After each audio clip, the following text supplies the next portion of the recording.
John G. Carson was more than simply a legendary late-night host.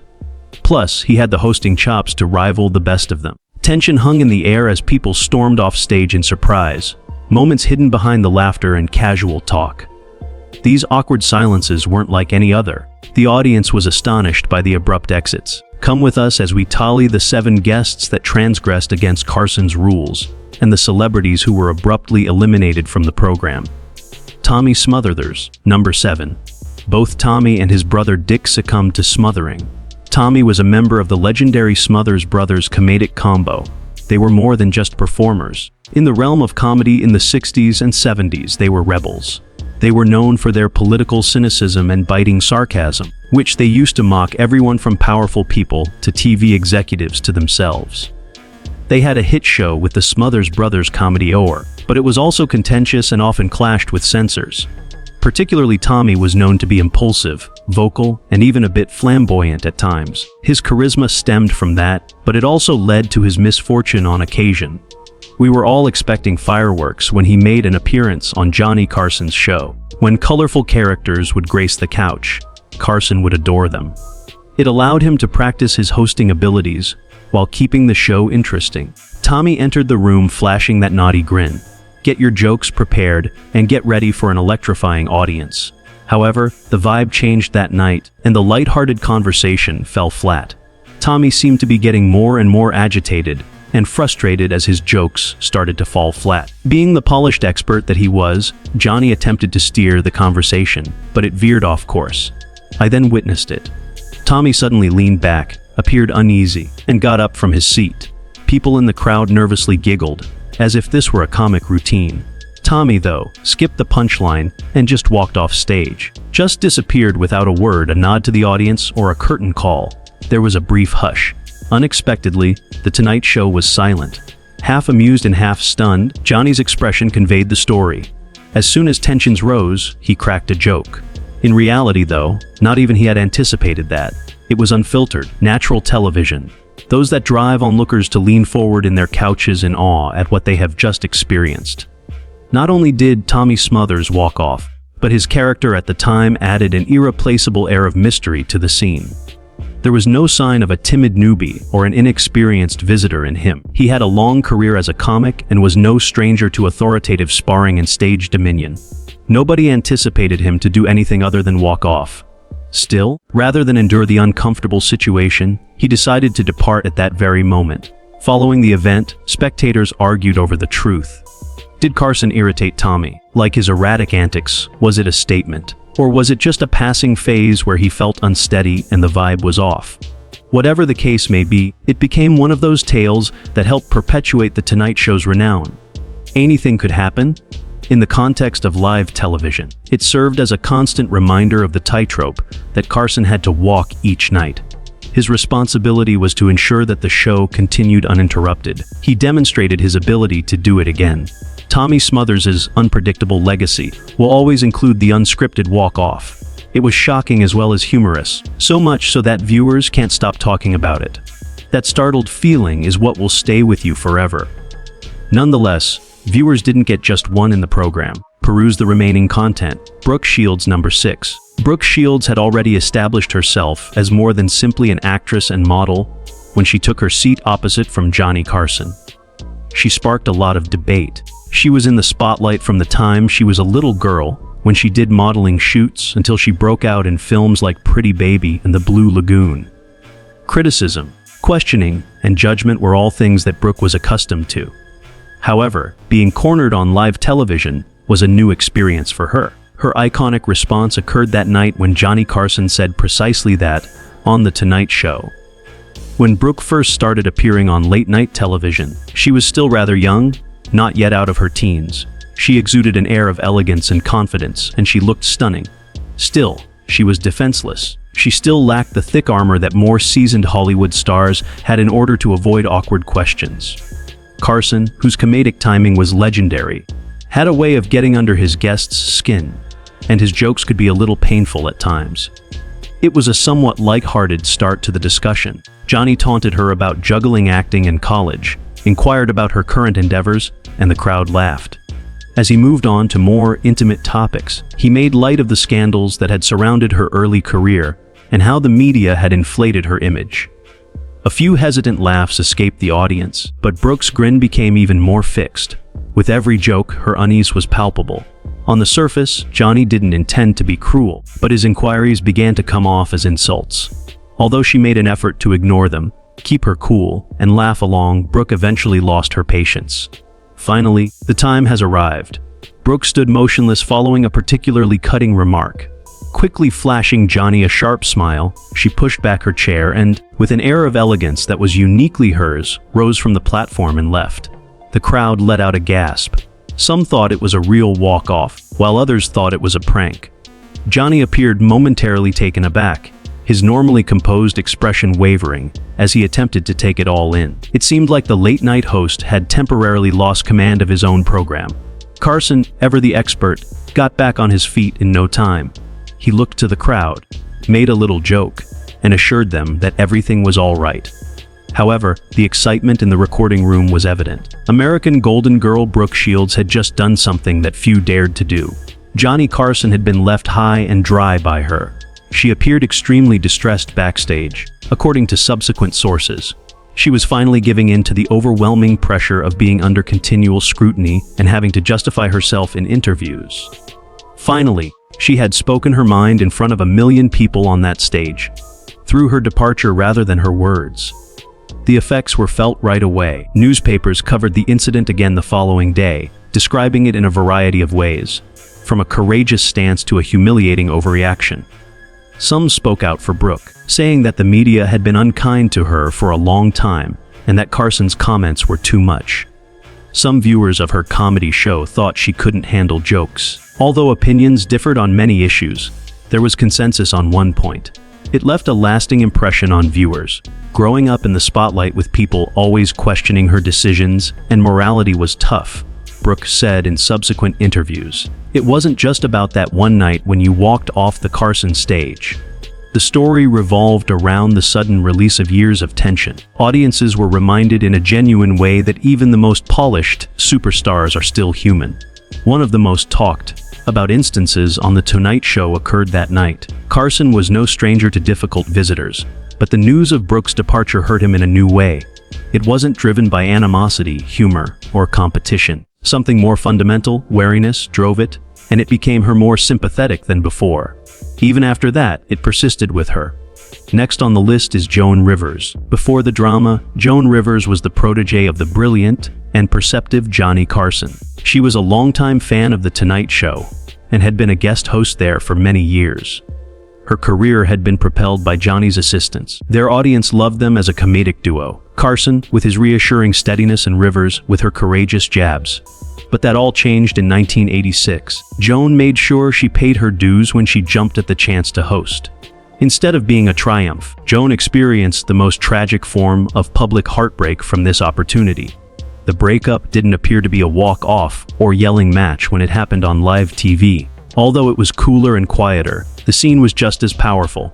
Johnny refrained from getting up and shooing Joan off his stage.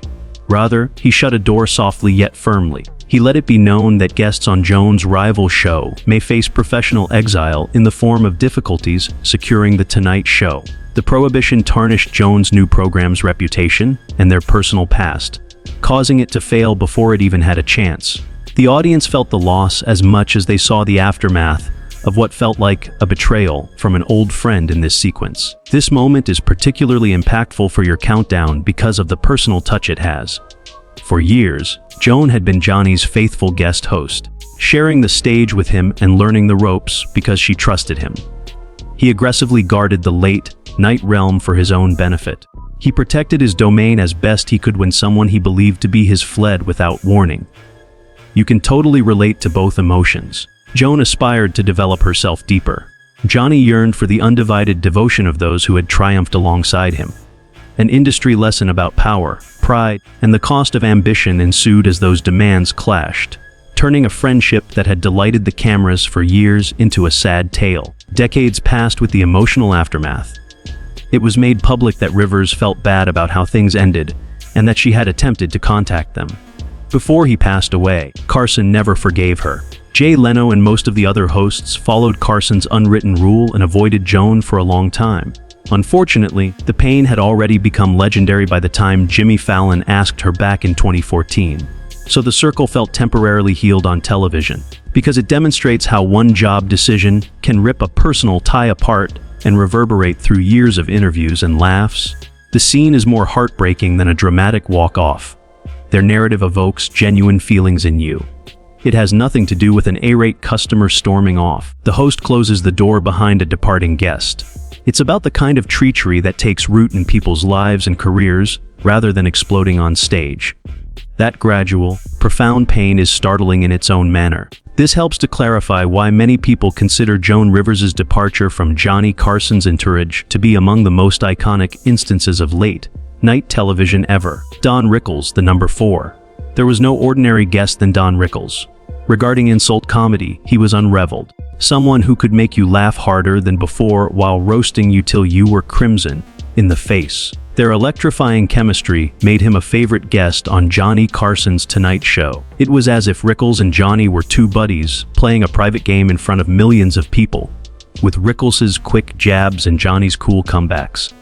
One night, though, their once fun banter turned into something that appeared more like a rivalry than a game. An heirloom cigarette box made of wood that had belonged to Carson for many years rested on his desk. Johnny cared about it, even though it wasn't dazzling. Visitors were warned not to tamper with it. In 1976, Rickles made an appearance on CPO Sharky, Carson's rival show. Rickles had been practicing his comedic routine at Johnny's desk earlier in the week while appearing on The Tonight Show. Unfortunately, he cracked the cigarette box right in the midst of the skit. Even though Johnny was not present, the harm had already been done. Carson found the shattered box the following night. His reaction was one for the record books when it happened on Live TV. Johnny took it personally and barged into the adjacent studio where Rickles was filming CPO Sharky, rather than ignoring the situation. One of the most talked about unscripted incidents in late-night history occurred when cameras followed him. Mid-scene, with the broken cigarette box in his hand, Johnny stormed onto Rickles' set. "Give me a break," he said. As Johnny faced Rickles in front of the entire audience, everyone on set, including the performers and staff, went silent. He growled, "You broke my box!" with a mix of seriousness and amusement on his face. Unsure if they were witnessing a real altercation or a well-planned practical joke, the spectators burst out laughing. Quick on his feet as always, Rickles attempted to make light of the situation with jokes. For interrupting his presentation, Johnny was yelled at, and he threw up his fists while pointing fingers. Yet Johnny persisted unabated. Insisting on knowing why Rickles had been tampering with his desk, he pushed and shook the fragments of the shattered box. There was genuine anxiety for a brief period. Carson's voice had a hint of menace, and Rickles' smile wavered. Was it all in good fun? Was Johnny furious, or what? For years, viewers argued over it. The scene's compellingness was in the fact that it muddied the boundary between comedy and conflict. Before that set, Carson had never stormed another one like that. It appeared less like a staged play, and more like a man who was actually angry when he stormed through the doors and cut off Rickles' program. After always being the one to make other people perspire, Rickles now found himself perspiring. Unlike before, he wasn't in charge of the laughter. Fascinating as the aftermath was, fans couldn't get enough of the tape, which was rehashed as one of the most outrageous Tonight Show moments ever and aired on TV specials and publications. It painted Johnny in an unfiltered manner, someone who cared about his personal space and possessions to the point where he would explode on live television, and not simply the calm, unflappable host. Additionally, it got ingrained in Rickles' folklore. The audience witnessed Carson's mastery of insults trembling when he abruptly changed the script. However, behind the scenes, things calmed down fast. Carson and Rickles kept in touch as friends, and the story of the shattered box became ingrained in their mutual history. The audience, however, was profoundly affected by the spectacle. Although it wasn't a walk-off per defined, the impact was comparable to that of a blow-up. Two comedic heavyweights had just collided in front of an unscripted, unrehearsed, and unfiltered audience. When I think back on it, that cigarette box scene was one of the most intense confrontations in the history of late-night television. Messy, funny, and little awkward. That was it. This was the type of unfiltered TV that kept Carson's rule interesting. For viewers, it served as a cautionary tale about the power of egos, props, and emotions crashing under the intense studio lights, regardless of how well rehearsed the joke appeared to be. Charles Grodin, the third one. You wouldn't expect Charles Grodin, the comic, to storm off stage since he was quiet and reserved. Quiet, dry, and strangely incisive was him, the type of performer who could elicit an unsettling atmosphere with minimal dialogue. From seemingly insignificant, awkward actions, he constructed an entire late-night identity. A lengthy expressionless stare, a measured response, and a query that settled like a rock in calm water. His refusal to attempt to flood the room with excessive laughter is what makes him memorable. Audiences leant in closer as he allowed his discomfort to escalate. Because of his unconventional delivery, he became one of the most talked about talk show hosts of his time. Grodin may have set the house on fire when he met with Johnny Carson. You could see the little power struggle on camera. The discussion is being led by Johnny, the seasoned captain of the late-night crew. The cunning traveler Grodin, who would only respond in his own terms. It was funny at times. Sometimes it made people uncomfortable. Grodin coolly flips the script and asks Johnny if he cares about his visitors in a famous footage. You can practically feel the whole room holding its breath, which makes the moment honest, humorous, and tense. Because it demonstrates how a guest can generate drama just by declining the typical cordial script. That same encounter has gone viral time and time again. Many were unhappy with Grodin's strategy. Some producers and viewers misunderstood his jokes because of his deadpan delivery, which he intentionally played for rudeness. The friction eventually caused actual results. A number of sources claim that Johnny and the rest of the Tonight Show crew were suspicious of Grodin's stance and eventually cut down on his bookings, because his interviews had the potential to disrupt Carson's preferred smooth and friendly ambience. Grodin was essentially benched for a bit, even while it wasn't a walk-off in the traditional sense. The result was somber and frigid, leaving both the audience and Grodin with a bruise from the uncomfortable situation. It wasn't yelling or banging doors that made these events feel dramatic. The little things were the most hurtful. The deadpan barbs, the long pauses in conversation, and the way Grodin would gaze at Carson as if he were a youngster listening to a story he didn't believe were all hallmarks of his performance. Little decisions transformed a casual conversation into an intense and unforgettable experience. The room's temperature plummeted in an instant for home watchers. You could tell it was two pros testing each other on broadcast rather than a staged bit, and viewers who watched it afterwards described it as uncomfortable in the best possible manner. When you read Grodin's story for your script, you'll experience a subtle rather than a sudden shock. A physical walk-off isn't necessary for live TV to evoke strong emotions. The gradual loss of warmth, the abrupt uncomfortable stop, can also be effective at times. Grodin remained calm. Instead, he subtly rewired the dialogue in such a way that nobody could ever feel comfortable and secure again. That quiet studio time becomes a big departure in and of itself. A visitor whose experience is transformed from their arrival until their departure. People still talk about those subtle, weird moments in Carson's show history. If you think you've heard it all when it comes to the worst events, you'd better reconsider. The following two individuals will change your perspective. Second place goes to Wayne Newton. Mr. Las Vegas wasn't only a moniker given to Wayne Newton. Audiences adored him because to his voice, grin, and showmanship. He had been invited to Johnny Carson's sofa for years to perform songs, tell stories, and enjoy the spotlight of late-night television's most prominent stage. Wayne didn't want anyone to breach a line, though hidden beneath all that glitter and charisma. In the end, Carson crossed it with his keen tongue. Initially, it posed no threat. For the majority of his visitors, Johnny's penchant for teasing was a mark of respect.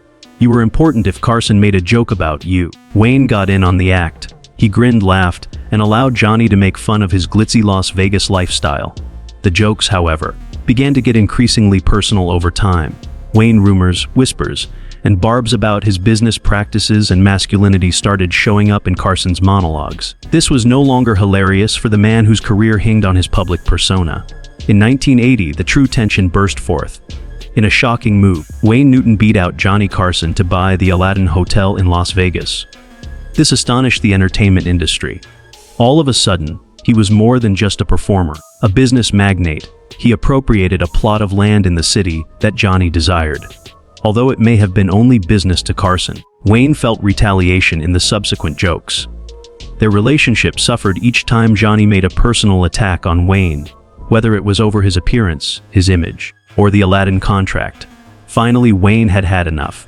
Several sources state that he simply went into Carson's offices and started yelling at the man. There was no laughing track to ease the pain, and there was no crowd to play to. It was supposedly Wayne who told Johnny to quit. He stopped laughing and made it plain that there would be repercussions if the jokes continued. According to other sources, Wayne even made threats of legal action. It had never happened in Carson's universe before. He went unchallenged by the guests. It was either they went along with it or they never returned. Nevertheless, Wayne wasn't your average guest. In Sin City, he was unstoppable, and he would not stand by while Johnny used nasty humor to define his reputation. After that day, everything altered. Coldness crept into the once warm bond. Fewer and fewer times Wayne appeared on The Tonight Show. A chilly stillness has replaced the lighthearted conversation. Fans took note of Johnny's noticeable absence, even though he refrained from overtly feuding on TV. The two men had set a boundary behind the glitz and glamour of the entertainment industry. Unlike other spectacular walk-offs, this one didn't make the crowd gasp. It was more than just a jest. It was the gradual demise of a friendship and a relationship that had become too toxic to continue. Johnny was once again reminded that his comedy, regardless of how brilliant or fast-witted, could be hurtful. Standing up for himself when everyone else told him to just shrug it off was a matter of pride and dignity for Wayne. Their breakup ignited ceaseless rumors in the entertainment industry and tabloids. Many viewers couldn't understand why Wayne had abandoned the couch and the playful conversation. The tale got out, even though Carson never said so directly. Standing up to the late Night King cost Wayne Newton his seat at the table. What transpired between them, however, exemplifies how delicate relationships can be in the entertainment industry. Ratings or a poor set weren't factors. An issue of respect arose. Wayne Newton finally had enough of being the punchline. That choice changed the course of events. The last character on this script has finally arrived. To find out if he has ever crossed your thoughts, stay tuned. First and foremost, the occasion when a comedian collapsed under the pressure. Viewers of Johnny Carson's Tonight Show anticipated a raucous, charismatic, and witty presentation from the legendary comedian. What they weren't anticipating was a guest losing it and storming off stage in front of a live television audience of millions. However, it is precisely what transpired on a memorable evening. Beyond the realm of late-night humor, it garnered attention. Not a greenhorn, but a seasoned comic. The special guest exuded an air of assured charisma. He followed in the footsteps of innumerable other comics who had performed on Carson's stage, aiming to wow the audience with a series of carefully prepared gags. The energy was first rather intense. The band played him in as the lights flared and the crowd applauded. However, a strange feeling came over him the moment he started. Uncomfortably, his first joke fell flat. Whispers of mirth dispersed as if they were raindrops on parched earth. When the second joke landed, he anticipated a roar, but instead heard a whisper, nearly complete quiet. He felt the sinking sensation, the terror of every comedian. His expression betrayed his frustration rather than a smile. He became more tense. His timing went downhill from there. It appeared like the audience was more uneasy than entertained by the third try. Suddenly, it transpired. The comic just left without giving any kind of advance notice, setting the scene, or saving the best line for last. The crowd went silent as he stepped off the stage and disappeared behind the curtain. There was a brief moment when it was unclear if this was staged or an actual breakdown. No one moved in the house band. Looking across at Johnny, Ed McMahon noticed that he was sitting at his desk with his eyebrows up, his composed grin masking the whirlwind of thoughts going through his mind. The undisputed king of live television, Johnny Carson, understood he had to maintain stability. Assuring the crowd that every performer has bad days, he sunk into his part. There was no irony in his tone. A nice gesture. The late-night host finally shows some empathy, which is quite rare. How important that was. Carson urged the crowd to be patient rather than allow the walk-off to define the show. Behind the scenes, producers were frantically attempting to entice the frightened comedian to come back. He did it in an unexpected turn of events. The curtain rose once more, and the comedian made his way back out after a brief interval. After being moved by Carson's words, the audience enthusiastically welcomed him back. He finally got the hang of his jokes this time. As if the entire audience had secretly decided to cheer him on, the laughing grew louder and more tolerant. What began as a catastrophe ultimately led to salvation. However, the exit was too intense to remain covered. The following day, the story was all over the news and television critics' minds. The humor was secondary. It was all about letting one's guard down and revealing one's humanity on a stage where flawlessness was typically expected. Columnists lauded Carson's poise under fire, noting how he transformed a social faux pas into an inspiration for perseverance. In their reflection on Johnny's impact years later, the Washington Post even included it, praising the uniqueness and indelibleness of that night. It validated Carson's belief in his hosting abilities. Though he had always had a dry sense of humor, he showed empathy at that same time. Although it was a harrowing ordeal, the guest emerged victorious, proving that nothing is impossible. Unscripted, unexpected, and unforgettable, that was television magic for the audience. The walk-off ended up becoming one of those Tonight Show whispers. It was memorable for more than simply its dramatic qualities. It also served as a reminder that, despite all the glamour and cameras, performers are just like the rest of us. They experience anxiety, stress, and the impulse to flee at times. Johnny Carson's stage was no guarantee of excellence, as that one night proved to the world. Perhaps that is the secret ingredient to its imperfect perfection. Each walk-off, from performers like Brooke Shields who finally had enough to comedians who snapped under the pressure, served as a reminder that The Tonight Show was more than simply late-night entertainment. It felt like watching surprising, real television. But now it's your turn to speak. Whose walk-off was the most shocking to you? Was Carson's aggressive treatment of his guests excessive, or was it all a part of the live TV experience? All eyes are on you now. Dan Fargo Sarujir TFIE and subscribe AD us T bell icon. Tan Safar my HNG.